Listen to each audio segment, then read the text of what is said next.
بسم اللہ الرحمن الرحیم۔ رفا انٹرنیشنل یونیورسٹی ایک نئی یونیورسٹی ہے۔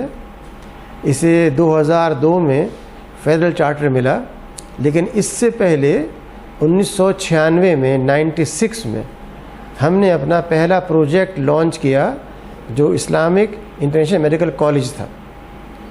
اس کے 2 سال بعد ہم نے فیکلٹی آف انجینئرنگ قائم کی، اسکول آف انجینئرنگ۔ اس کے 2 سال بعد کالج آف کمپیوٹنگ، اور پھر میں چارٹر مل گیا۔ اس لحاظ سے یہ ایک نئی یونیورسٹی ہے، لیکن الحمدللہ 24 سال پرانی ہے۔ رفا کا جو بنیادی مقصد ہے وہ یہ کہ ہم اپنے ملک کے اندر نوجوانوں کو ایک ایسا ماحول اور ایسی تعلیم فراہم کر سکیں جو تصور پاکستان اور یہاں کے عوام کی خواہشات کے مطابق ہو۔ اس ملک کے عوام نے اس ملک کو حاصل کرنے کے لیے جو قربانیاں دیں، اس کا مقصد یہ تھا کہ یہاں پہ نظام عدل ہو، یہاں پہ محبت ہو، یہاں پہ علم کی قدر ہو، یہاں پہ طبقات نہ ہو، یہاں پہ مسلکوں کی تقسیم نہ ہو، اور یہ سب کچھ حاصل ہو سکتا ہے صرف اور صرف تعلیم کے ذریعے۔ چنانچہ رفا جو ایک نجی یونیورسٹی ہے، اس کا فلسفہ ان سے مختلف ہے جو آپ سنتے آئے ہیں۔ آپ سنتے یہ آئے ہیں کہ سرکاری اداروں میں تعلیم کم قیمت ہے لیکن کم معیار ہے، نجی اداروں میں تعلیم مہنگی ہے لیکن اعلیٰ معیار کی ہے۔ ہمارا اصول یہ ہے کہ ہم تعلیم کو کم سے کم قیمت میں زیادہ سے زیادہ معیار کے ساتھ پہنچا سکیں، یعنی ہمارے جو فی اسٹرکچر ہے وہ عام اداروں سے کسی حد تک کم ہے، کیونکہ یونیورسٹی ایک ناٹ فار پروفٹ ٹرسٹ نے قائم کی ہے، جس کا مقصد پیسے بنانا نہیں ہے بلکہ علم اور ہنر کو سکھانا ہے۔ یہی وجہ ہے کہ ہم نے گزشتہ مالی سال کے اندر تقریباً 300 ملین روپیز طلباء کو بطور ان کی ٹیوشن ویورز کے اور بطور بینیفٹس کے دیے ہیں۔ رفا کے اندر جو اس کی اسٹرینتھ ہے وہ یہ ہے کہ ہمارا جو مشن اسٹیٹمنٹ ہے وہ یہ کہتا ہے کہ اعلیٰ ترین معیار کی تعلیم، excellence in education with انکلکیشن of Islamic ethical values. میرے علم میں پاکستان کی کوئی جامعہ نہیں ہے جو اپنے مشن اسٹیٹمنٹ میں یہ بات کہتی ہو کہ وہ چاہتی ہے کہ اسلامی اخلاقی اقدار کو طلبہ طالبات میں جاگزی کیا جائے۔ یہ تو کہتے ہیں کہ ہم چاہتے ہیں سائنسداں بن جائے، ماہر معاشیات بن جائے، ماہر طبیعیات بن جائے، لیکن جو چیز قوموں کو ترقی دینے والی ہے وہ اسپیگٹی ہائی ویز نہیں ہے، وہ ان کا اخلاق ہے، وہ ان کی ایمانداری ہے، وہ ان کا اپنے اوپر اعتماد ہے، وہ اظہار و قربانی ہے، وہ اصول پرستی ہے۔ ہم یہ سمجھتے ہیں کہ ہم تعلیم کے ذریعے اس چیز کو نوجوانوں میں پیدا کر سکتے ہیں، اور اس طرح سے ایک خاموش اصلاحی انقلاب جس میں اصلاح ہو پورے معاشرے کی لیکن بہت خاموشی کے ساتھ۔ ہمارے یہاں میڈیکل فیکلٹی اور اس سے الائڈ سبجیکٹ سب سے زیادہ مضبوط ہیں، کیونکہ ہم نے 96 سے آغاز کیا میڈیکل کالج سے، جو اس وقت بھی پاکستان کے اندر جتنے بھی میڈیکل کالجز پائے جاتے ہیں HEC کے مطابق ہم اس میں نمبر 2 کے اوپر ہیں آغا خان کے بعد۔ اس لحاظ سے ہمارا میڈیکل پروگرام آغا خان کے بعد سب سے زیادہ معیاری پروگرام پورے پاکستان کے اندر۔ اس سے الائڈ سبجیکٹس کے اندر فزیوتھیراپی ہے، جس میں کہ یہاں پہ ہمارا چکدرا کیمپس آفر کر رہا ہے، اور ایسی فارماسیوٹیکل سائنسز ہیں، ایسے ہی ہمارے کمپیوٹنگ کا شعبہ، بایو میڈیکل کا شعبہ ہے جو اس سے الائڈ ہے۔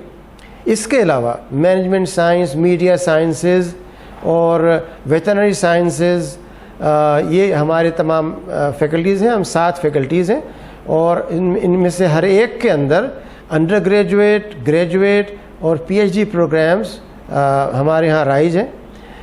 یونیورسٹی کا جو بورڈ آف گورنرز ہے اس کے اندر HEC کا چیئرمین، سپریم کورٹ کا جج، ہمارے ٹرسٹ کے نمائندے، ملک کے وائس چانسلر میں سے ایک وائس چانسلر، یہ اس کے بورڈ کے ممبران ہیں. اس کا مطلب یہ ہے کہ ایک ہائی پاورڈ باڈی ہے. یہ جیسے پرائیویٹ اداروں میں ہوتا ہے کہ آپ نے اپنے پسند کے لوگ جمع کر لیے، ایسی شکل نہیں ہے.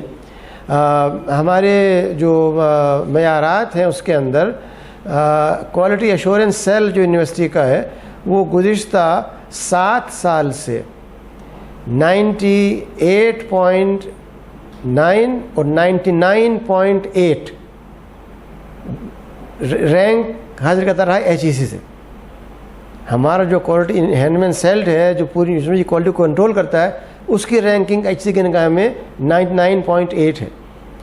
جس کا مطلب یہ ہے کہ ہمارے ہاں جو تعلیم کا معیار ہے وہ پڑھانا ہو، ڈیلیوری ہو، ایویلویشن ہو، ان سب چیزوں کے اندر جو ہم سرویز کرتے ہیں وہ یہ شو کرتے ہیں کہ الحمدللہ تدریس بھی اور تعلیم کا معیار بھی انتہائی اعلیٰ ہے.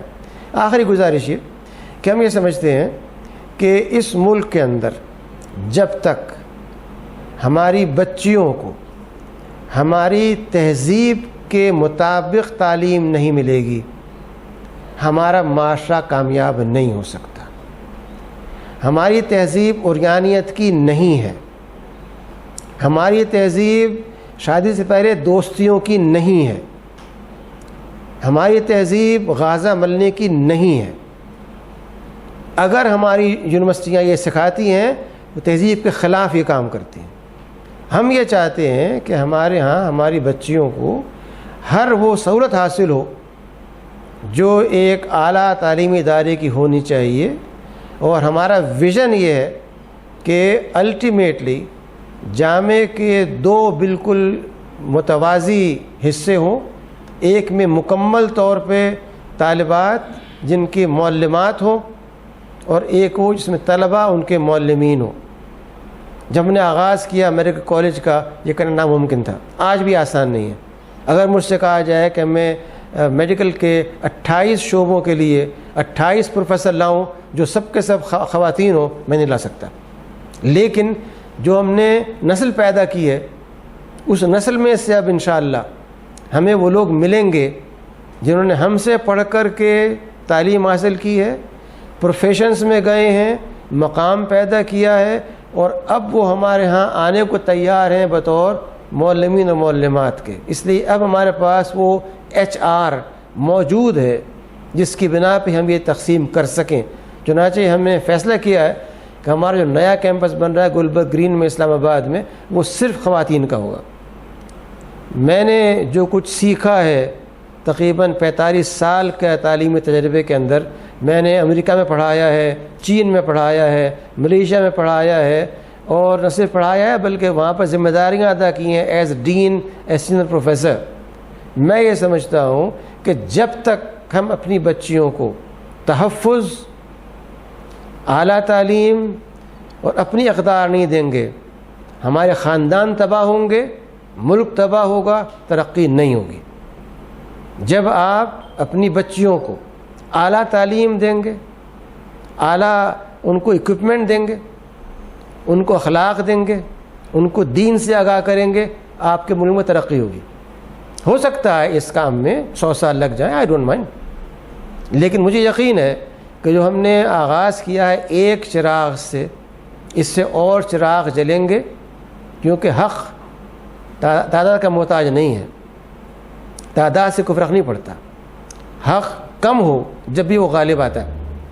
مجھ کو اس پر ایمان ہے کہ اگر ہم خلوص نیت کے ساتھ اللہ تعالیٰ کی خوشی کے لیے اور اس ملک کے مقصد کے لیے کام کر رہے ہیں تو وہ انشاءاللہ ہمارا ساتھ دے گا. اور مجھے یقین ہے کہ سوات کی جو روایات ہیں وہ بھی یہی روایات ہیں، اور اس ادارے کو اس ماحول میں ایک فطری ماحول ملے گا جس کے نتیجے میں ہم اس علاقے میں تعلیم میں فروغ اور خاص طور پہ اسلامی اقدار کے فروغ میں ایک کردار ادا کر سکیں.